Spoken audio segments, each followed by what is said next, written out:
Fale. Grande Edu, Irreconhecível voz, Ciro grande Gomes. Edu, forte abraço para você, para Deixa eu me toda a colocar turma que está aí com menorzinho. você. É uma turma muito pequena, não se preocupe mesmo, assim, não tenha nenhuma preocupação, eu te agradeço mesmo a gentileza de fazer parte desse lugar avulso que a gente habita aqui, que é um lugar bem avulso e pequenininho. Primeiro eu É queria prazer saber grande. como é que você tá.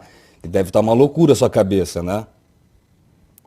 A gente vendo o que está acontecendo hoje, o Bolsonaro divulga uma imagem, quer dizer, eu vi uma imagem, o Bolsonaro tirando a máscara de uma criança que é asmática e simplesmente, Meu enfim, Deus, meu vê Deus. onde é que nós vamos parar. Aí a gente não pode estar dizendo palavrão, né? Porque tem que dar exemplo e tal, mas aí o coração vai aguentando isso tudo. Será, É o será que, fundo será que a do gente não poço. pode mesmo falar palavrão, não? Não, Eu acho você que já pode, liberou. fale por mim, porque é um canalha, francamente, é um canalha.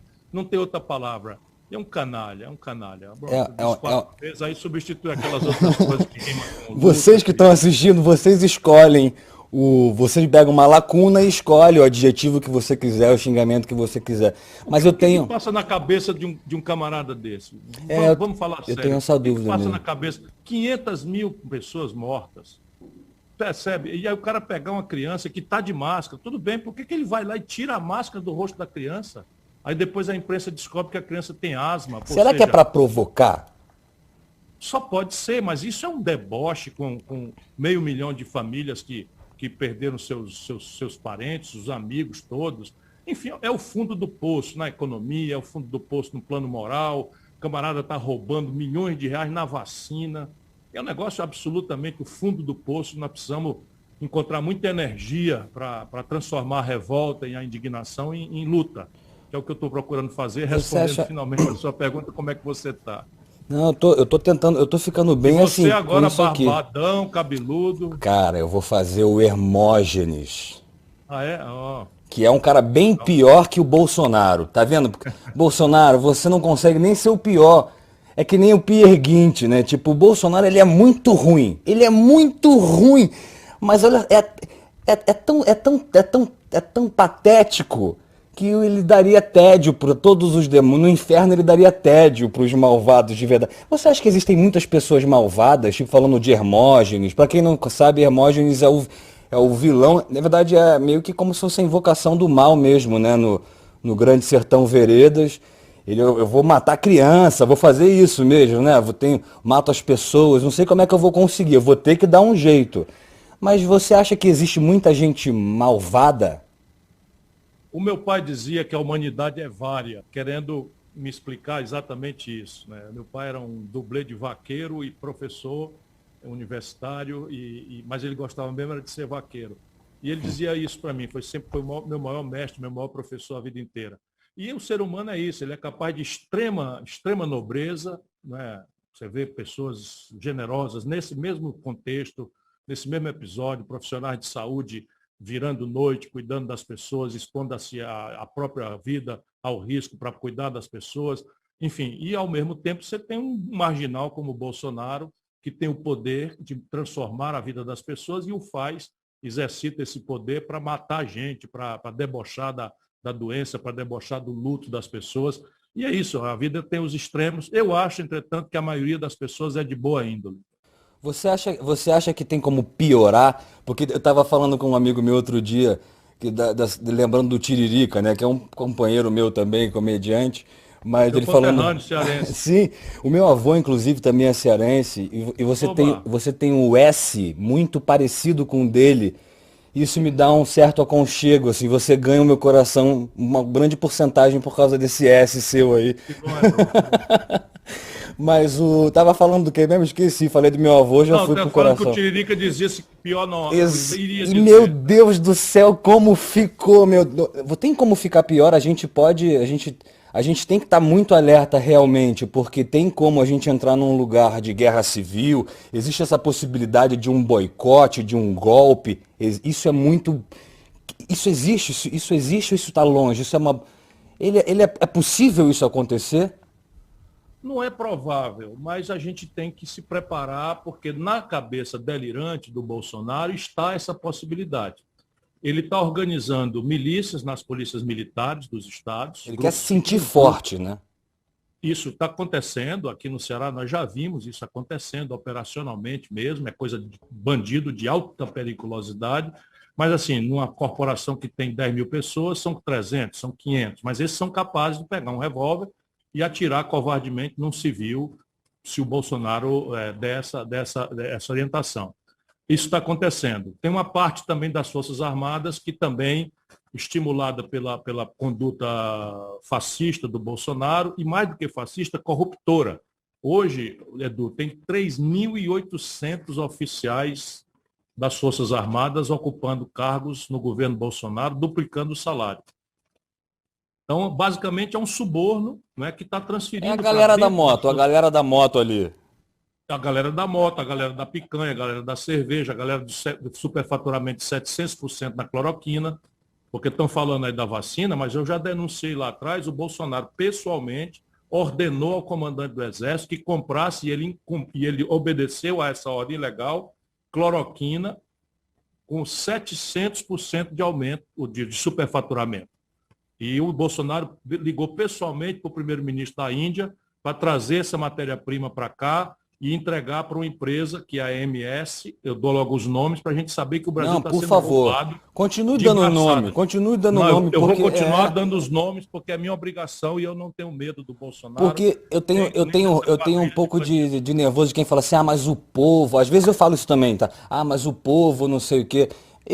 Eu sou, primeiro que eu sou o povo, eu represento o povo também, eu faço parte dele, você também, exatamente. E outra coisa, a culpa nunca é do povo, né? A culpa nunca é do povo, o povo é maravilhoso. E esse é foda, né? Mas eu fico pensando assim, cara, se a gente tá descobrindo essas coisas, por exemplo, se todo dia um absurdo a gente descobre de novo, que a gente já sabia que ia acontecer, mas que a gente descobre, imagina o que a gente não descobre, né? Dessa galera que é meio óbvio, uma galera que fala, né, que vai passar a boiada, uma galera que fala isso abertamente. Nós chegamos no limite de que o ministro do Meio Ambiente, do país ambientalmente mais objeto da atenção do mundo, por causa da Amazônia, por causa do Pantanal, por causa da biodiversidade, são todas as maiores biomas do mundo.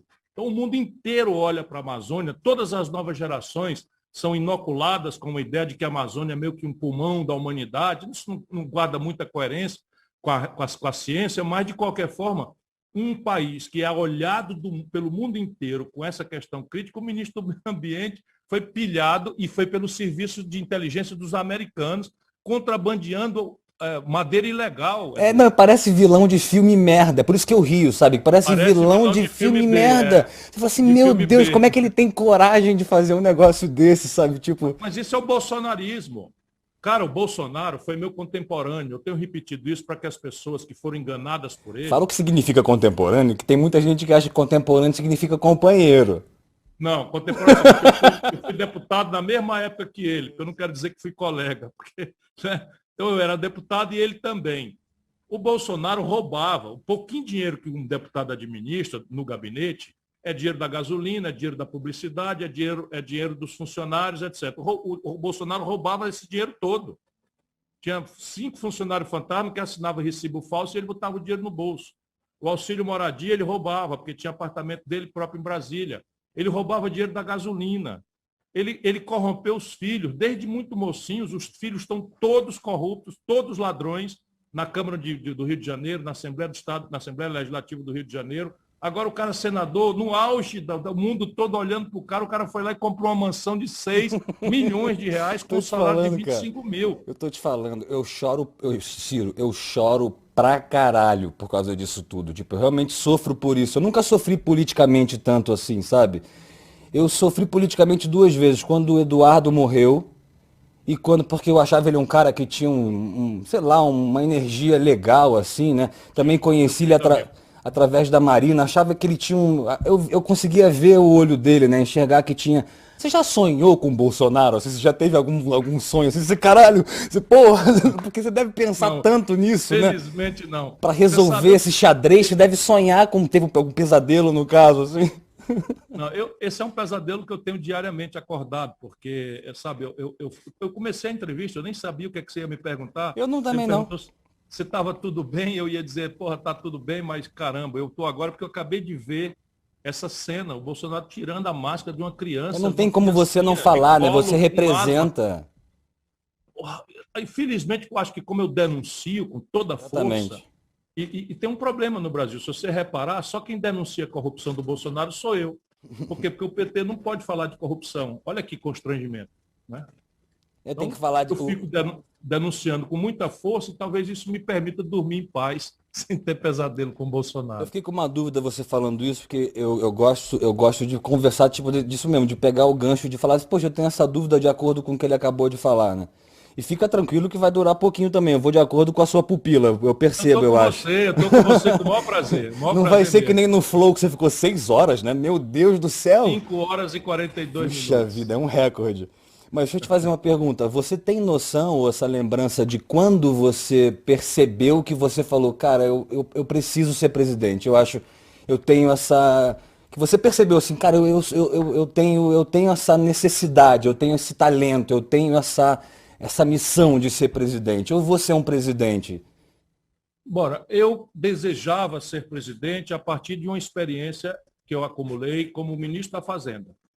Eu já tinha sido o máximo que eu podia ser pela generosidade aqui do povo do Ceará. Fui prefeito com 30 anos, fui governador com 32 anos, sempre o mais jovem, o mais popular do Brasil, enfim, enfim. E eu fui ministro da Fazenda. Quando eu assumi o ministério, eu vi como o Brasil pode ser diferente para melhor e como ele não é diferente para melhor por causa do fracasso da política. As pessoas costumam ressaltar a corrupção, e é um grave drama, é um grave problema, porque para além do dinheiro que se desvia, ela deforma a confiança do povo, especialmente do jovem, no sistema democrático. Então, a corrupção é um câncer tremendo. Mas sabe, Edu, a corrupção talvez não seja o maior mal, sendo um mal terrível. O maior mal no Brasil é a incompetência.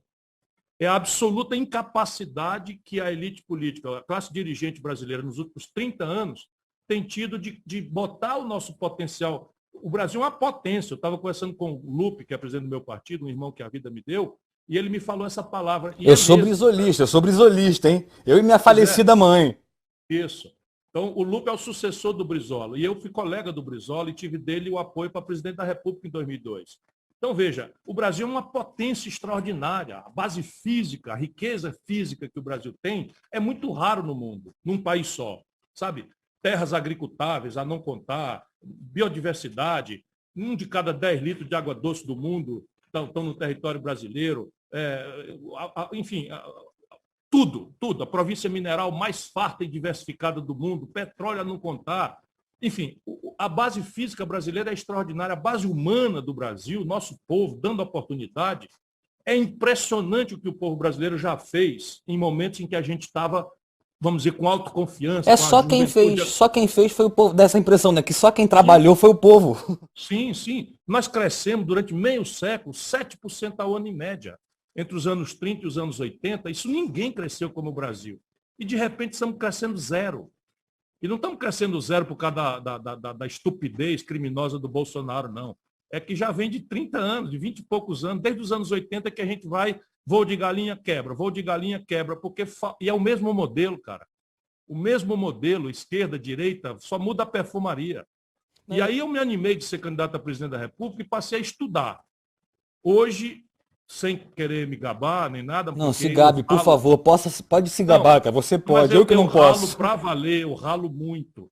Eu devo ser o brasileiro que mais profunda e intimamente conhece o Brasil. Por qualquer caminho que você queira considerar. A geografia do Brasil, já visitei 18 municípios dos 22 municípios do Acre. Nenhum político do meu nível sabe que o Acre tem 22 municípios. Você é nerd do Brasil. Eu gosto, eu amo profundamente, eu sou apaixonado, e aí transformei isso numa missão de vida. Como a política para mim não é meio de vida, eu não preciso de mandato, eu não preciso, sabe, não sou sócio de ninguém, não tenho interesse nenhum a proteger, não tenho rádio, não tenho televisão. Ajudei a formar uma turma de jovens talentos extraordinários no Ceará, que estão dando notícia da melhor rede pública de saúde do Brasil, melhor rede de educação do Brasil. 87 das 100 melhores escolas públicas do Brasil estão no Ceará. Estamos industrializando o Estado a partir de uma pobreza imensa que é um Estado.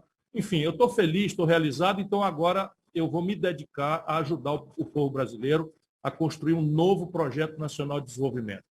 Com a experiência que eu tenho em um novo projeto, já chegou, ia te perguntar, que eu tinha mandado para você pelo correio. Eu vou mandar enquadrar só a dedicatória, tu vai ver só. Olha, não, e tem outra coisa, também é gato, hein, Brasil? Olha lá, ó. Poxa vida, não, eu tô falando, eu sou apaixonado por você e pela Marina, assim, sabe? São duas figuras que eu tenho absoluta certeza que nunca vão mentir pra mim. E se der alguma merda, vão falar assim, gente, olha só, desculpa. Sabe? Tudo bem pedir não desculpa. Vai acontecer, a gente pode falhar, porque a tarefa é desafiadora, mas ninguém será enganado, nem por mim, nem para a Marina. Aliás, conversei quase 2 horas com ela essa semana. Pô, ela é muito sábia, ela é maravilhosa. Muito generosa, sabe? Eu fico pensando assim nesse roteiro, sabe? Que eu fico pensando no roteiro, né? Eu fico assim, cara, como é que louco esse. Eu amo muito o Brasil. Eu nunca joguei fora a minha camisa do Brasil verde e amarela e minha bandeira. Tá guardada, rapaz. Mandei lavar para tirar o morro. Eu pensando que a rapaziada ia dar um gesto aí de protestar contra essa Copa América. Aí frustrou, guardei de novo. Tá guardado. Exatamente. Não jogo fora nem queimo, não. Tudo bem. Você enxerga a coisa, eu tenho a impressão que você enxerga a coisa de uma forma como se fosse uma consciência, né? Como se fosse, você enxerga a política como se fosse a consciência, não como se fosse o ego. Mas o povo inteiro enxerga a política como se fosse o ego, né? Como se fosse uma novela. É difícil você tentar explicar o seu sentimento? É perigoso você se expor tanto? Olha, é natural que a população veja na política, pela frustração. Não tem na história do Brasil o acúmulo de crises como nós estamos vivendo hoje. Acredito, eu conheço a história brasileira. Eu nunca me senti tão mal, cara. Pode acreditar, tem números gelados. 14 milhões e 800 mil desempregados, nunca tivemos tantos. 6 milhões de desalentados. Gente com fome. De gente que desistiu. 29 milhões de brasileiros não comeram hoje, estão passando fome. E mais de 130 milhões não estão comendo a quantidade de comida suficiente necessária para a saúde. Então a fome está na porta de mais da metade da população brasileira. Então, é o pior momento da vida. A estatística de suicídio está aumentando. Metade dos jovens tem como aspiração ir embora do Brasil porque não acredita. Então, eu nunca vi uma tragédia desse tamanho. E, evidentemente, quem está produzindo essa tragédia é a política. Então, a população tende a satanizar a política como linguagem. Aí está o erro. Porque a política é a linguagem da democracia. Percebe? Então, o que a população tem que fazer não é negar a política, é tomar a política nas suas mãos, sabe? Tomar mais cuidado com o voto, não votar por ódio, não votar por paixão, obrigar os políticos todos a discutirem o assunto, olhar de onde é que o cara vem conferir no Google, eu estou chamando as pessoas... E para de ver trecho, gente. Vocês ficam vendo trecho de coisa. Vê a coisa mesmo, se aprofunda, porque é profundo o problema mesmo. E a gente é o soldado disso. O preço do óleo de soja subiu 60%. O preço da carne está o mais caro da história. O preço do remédio está subindo. O preço da gasolina está batendo em R$6. O botijão de gás passou de R$100. Tudo isso é a política. Tudo isso é a política que resolve. E aí, se você não participa da política, alguém vai participar. E essa é a tragédia brasileira. Está melhorando, viu? Está melhorando. Quando eu vejo a população, mesmo contra o meu aconselhamento, não é, ir para as ruas protestar contra o Bolsonaro em tal volume, eu lamento, porque a hora não é da gente se expor, a hora não é da gente explicar. Há uma terceira onda acontecendo, nós estamos matando 2.300 pessoas por dia no Brasil. Enfim, nós estamos indo para 600 mil pessoas daqui 40 dias. A gente naturalizou o absurdo. Isso, para mim, é o maior absurdo. Mas o sintoma de que a população está se ligando, que a política precisa mudar, isso é muito forte. Tem uma frase do Michel Melamed, que é meu amigo, que fala que é meu amigo artista, né, autor, poeta, ator, que ele fala que o Brasil é o país que mais mata otimista no mundo. E ele falou isso antes do Bolsonaro. Para você ver, já estava ruim antes do Bolsonaro. E a gente não lembra. O Temer virou uma criança, o Temer virou um bebezinho. É verdade. O Ariano Suassuna tinha uma lição preciosa, que é aquela que eu pratico. Ele diz que você ser otimista diante da realidade revela uma certa alienação. porém ser pessimista diante das potencialidades que a gente tem Sim. é outra espécie de alienação. Então eu prefiro ser, dizia ele, um realista esperançoso. É o que eu verdade. sou. Eu vou copiar você, posso? Ariano Suassuna. Então vamos. Não, eu vou copiar você que está mais perto. Tá certo. O Suassuna também é um absurdo. Eu tenho uma pergunta aqui, já que estamos falando de artista. Eu tenho uma surpresa para você. Olha só quem te mandou uma pergunta, e é uma pessoa muito absurda quanto, tão importante e absurda quanto Ti. Vamos lá. Aqui, ó. Olha quem é. Ô, Ney. Eu votei em você, vou votar em você e queria te perguntar como você vai conseguir. Ciro,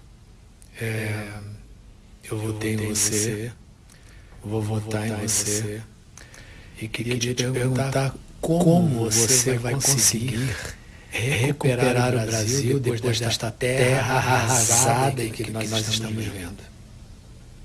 Grande Ney, Mato Grosso, um beijo muito forte no seu coração, minha gratidão, minha admiração de fã. Esse é um dos artistas mais completos. Percebeu como o nosso bate-papo é importante, né? Olha, você já me premiou, já foi um cachê que eu não recebo há muitos anos. Esse cara, todo mundo precisa conhecer, esse cara é um talento extraordinário, extraordinário mesmo. Lá nos Secos e Molhados, ele era de uma audácia estética, de uma originalidade, e é uma voz sem precedente, é uma coisa impressionante. É a voz, dele, né? É uma coisa. E uma carisma e uma interpretação. É um camaleão, né? Uma coisa, enfim, que alegria que você me deu, Edu. E seu eleitor, fiel eleitor. Veja, Ney, a Terra Arrasada tem um lado bom, que é a pedagogia de que a tragédia nos pede um pensamento rebelde a essa mesmice ou a tentativa de resolver o desafio sem precedentes com uma espécie de volta a um passado mentiroso, que teria sido muito bom e que nunca foi muito bom e era insustentável. Então, veja, eu estou propondo um projeto, mas basicamente a virada tem a ver com coisas muito práticas. Nós vamos refundar a base da organização institucional brasileira, a Constituição mesma, que está toda rasgada, em troca de um novo pacto federativo. Eita, que agora apareceu uma conversa, mas é assim. Não, fala. 23 estados estão impotentes para fazer as políticas públicas e para investir. O Rio de Janeiro, onde o Ney mora, por exemplo, está quebrado. A dívida desses estados, eu estudei, todas juntas, dá 600 bilhões de reais. 80% disso são 4 estados, Rio, São Paulo, Minas Gerais e Rio Grande do Sul. O resto, 200 bilhões, então são todos os outros estados. Então, eu vou reestruturar essa dívida, reestruturar a dívida dos estados e municípios, em direção a fortalecer rapidamente a capacidade de qualificar os serviços, porque eu vou obrigar que essa folga que eu vou dar no dinheiro seja aplicada com prioridade no investimento e na qualificação dos serviços essenciais de educação e saúde. O investimento, a prioridade será saneamento, moradia, né, evidentemente segurança pública naquilo que, como é o Rio de Janeiro, a população pede como prioridade. Isso dá para fazer. Isso dá para fazer, sim, e o prazo não é tão demorado, porque é uma virada das regras, e aí o projeto de desenvolvimento começa por mexer nos 4 grandes motores. Vou fazer essa homenagem ao Ney, que é uma pessoa muito inteligente, aos 4 grandes motores da economia brasileira, de onde a gente pode falar a sério emprego, e melhorar salário, e melhorar renda, e melhorar a arrecadação do governo, que estão hoje completamente enguiçados por uma política econômica estúpida que vem se repetindo desde o Fernando Henrique. Dou um desconto para o Fernando Henrique, porque o Fernando Henrique estava experimentando. Mas ela já produziu crises a ponto de o Brasil ter uma década agora, 10 anos, os piores dos últimos 120 anos. E aí é duro, mas a gente tem que conversar, eles ficam agressivos, como se eu estivesse atacando pessoas. Mas é assim, faz 10 anos que o Brasil não cresce nada. É a pior década em 120 anos, e são números oficiais, tirados dos números do IBGE. 6 anos desses 10 anos foram o PT, foi o Lula e o PT. 2 anos foi o Temer, que o Lula botou na linha de sucessão por absoluta irresponsabilidade política, contra a minha opinião, não é dita hoje, é dita na data. Você chegou a falar. Falei e ele disse que eu estava magoado. A Dilma disse, não, eu confio no Temer é um grande cara. O Ciro está falando isso porque a Dilma chegou a falar isso. Está nos jornais, vão no Google. Mas o o que eu estou Temer, falando o aqui. Temer deve ser um bom político, então. Ele deve ser ligeiro, né? Ele deve Mas é ser... ladrão. Há 30 anos que rouba no Porto de Santos. Percebe? Já me processou. Não, porque é ladrão. Não, E eu vou lá e digo que ele é ladrão e provo que ele é ladrão. Foi preso. A minha sorte é que passa o tempo e eu não falo isso porque eu tenho prazer, não, Edu. Claro, Voltando qual para é a o prazer? Mas eu preciso homenagear o Ney. Ney. Então, veja, 4 motores. O consumo das famílias é o motor que mais puxa a economia brasileira. 60% da economia é puxada pelo consumo das famílias. É fazer Claro, a galera... se a família consome, o comércio vende, se o comércio vende, contrata mais gente, encomenda mais da indústria, a indústria, ao ter mais encomenda, contrata mais gente, compra mais matéria-prima e a traquitana da economia gira.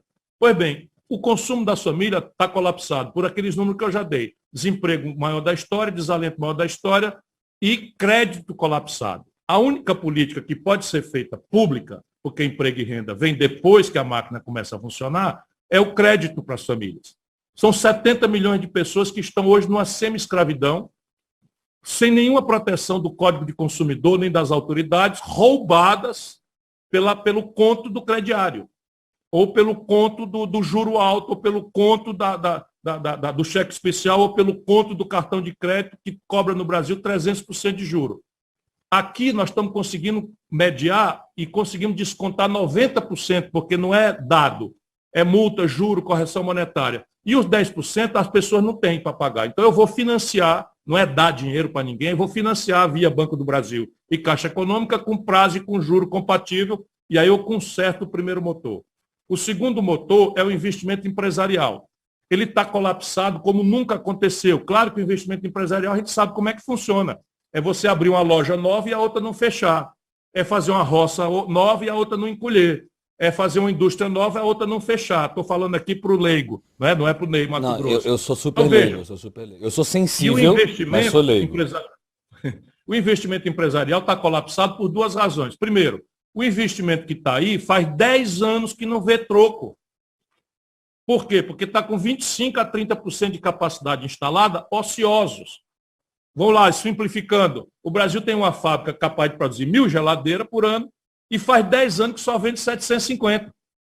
Quem é que vai abrir uma nova fábrica de geladeira, Edu? Se a fábrica que tem capacidade de produzir 1.000 só vende 750 há 10 anos. Ou, como diz os economistas, não tem taxa interna de retorno que aguente um negócio cujo capital empatado não se remunera a 100% do que podia ser remunerado nos seus planos. Investimento empresarial vem depois que a capacidade instalada vem depois que a economia se aquece. Mas o crédito que está colapsado tem 6 milhões de empresas, a maioria micro, pequenas e médias empresas, no Serasa, que é o SPC das empresas. Eu vou fazer um fundo de reestruturação dessas dívidas mediante acordos de investimento e retenção de emprego e salário formal, com carteira assinada, porque essa história de informalidade nunca botou nação nenhuma para frente. É o segundo motor. O terceiro motor é mais óbvio ainda, é o setor público. Quando o governo faz uma ferrovia, ele contrata 10 mil pessoas. Quando ele avança para fazer um conjunto habitacional, ele contrata 20 mil pessoas. Enfim, e o investimento do governo brasileiro é o menor da história.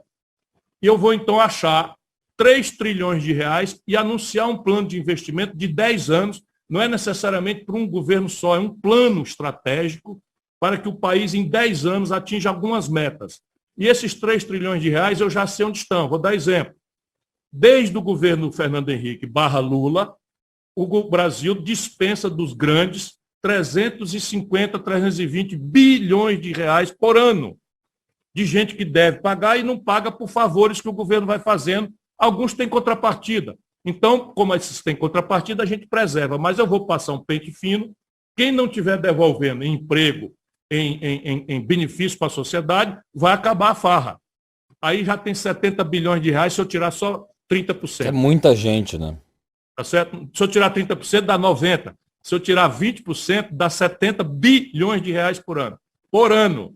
Então, vezes 10 dá 700 bilhões aí. Já achei quase um terço dos 3 trilhões que eu vou... Eu já sei onde estão, estou dando só exemplo prático. O quarto motor é uma política industrial e de comércio exterior. O Brasil, toda vida que cresce, a gente tem um estrangulamento, porque como a gente não sabe mais produzir nada aqui dentro, e agora na pandemia a gente viu o Brasil importando vacina de fora, importando máscara de fora, etc.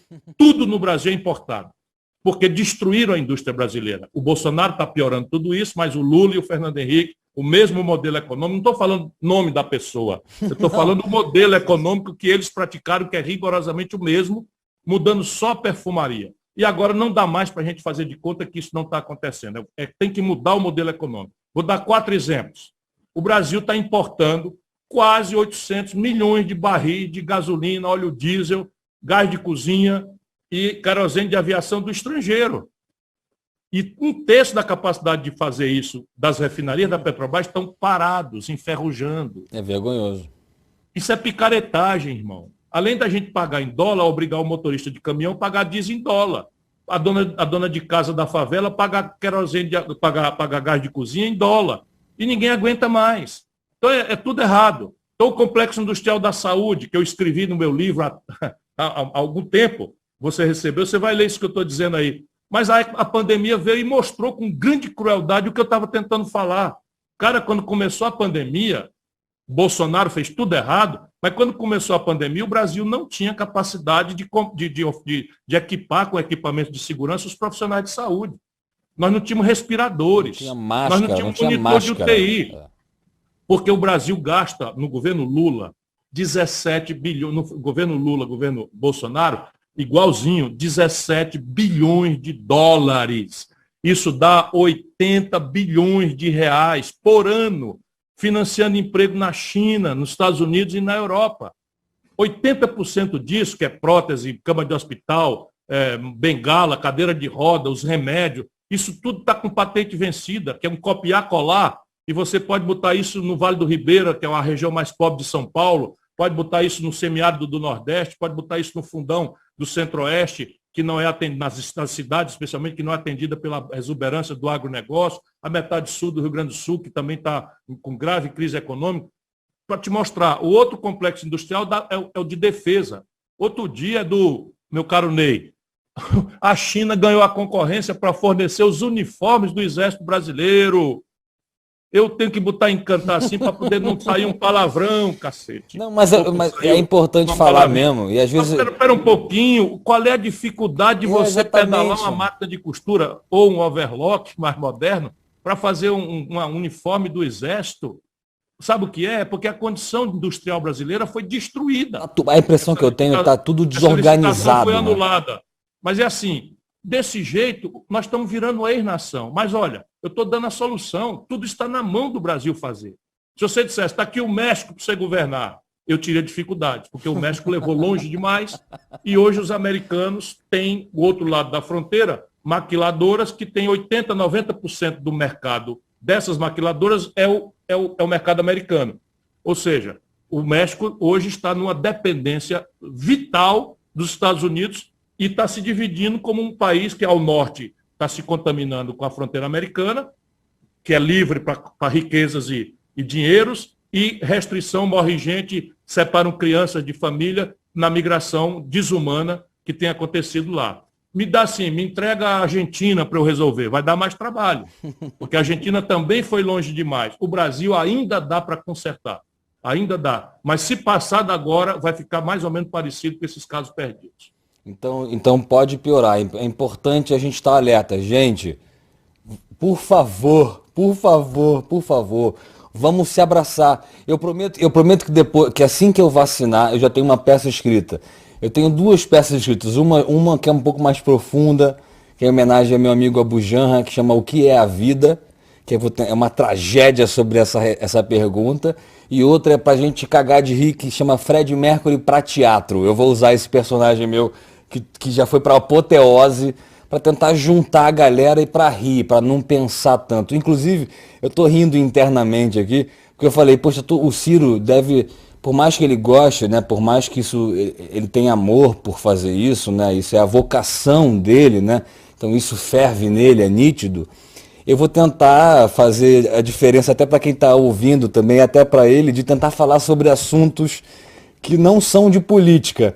Mas ao mesmo tempo, quando a gente começou a falar de coisa, a gente falou sobre maldade, a gente já começou a falar sobre o Bolsonaro e a coisa não terminou mais, né? Naturalmente, o seu assunto favorito é esse, né? Eu amo cinema. Vamos conversar de cinema. A gente até falou, não, mas você naturalmente ferve quando você É a fala minha sobre o vocação. Brasil, né? É a minha vocação, é o meu amor, é a minha paixão. Aí eu dediquei, eu, às vezes fico me sentindo meio cabotino, mas eu estou apresentando o meu currículo. Eu dediquei a minha vida a isso, ao povo brasileiro. É uma devoção que eu tenho. E é nisso que eu me realizo. Eu sou um homem realizado. Né? Sou um homem realizado, sou um homem feliz. Eu não tenho empresa, não estou interessado em dinheiro, não sou sócio de ninguém, não tenho televisão, não tenho rádio. Percebe? De vez em quando tomo uma trauletada de uma injustiça, porque eu chamei alguém de ladrão, sendo verdadeiramente ladrão, e aí, especialmente se for de São Paulo, lá se vem uma ação de indenização exorbitante, tomando uma pequena poupança que eu fiz. Nem conto isso para ninguém, para não ter mimimi. Né? Qualquer coisa Essa é a minha... a gente faz um crowdfunding para você, Silvio. Relaxa. Você é foda e a gente Por vai te enquanto eu vou me acompanhar por causa virando. disso.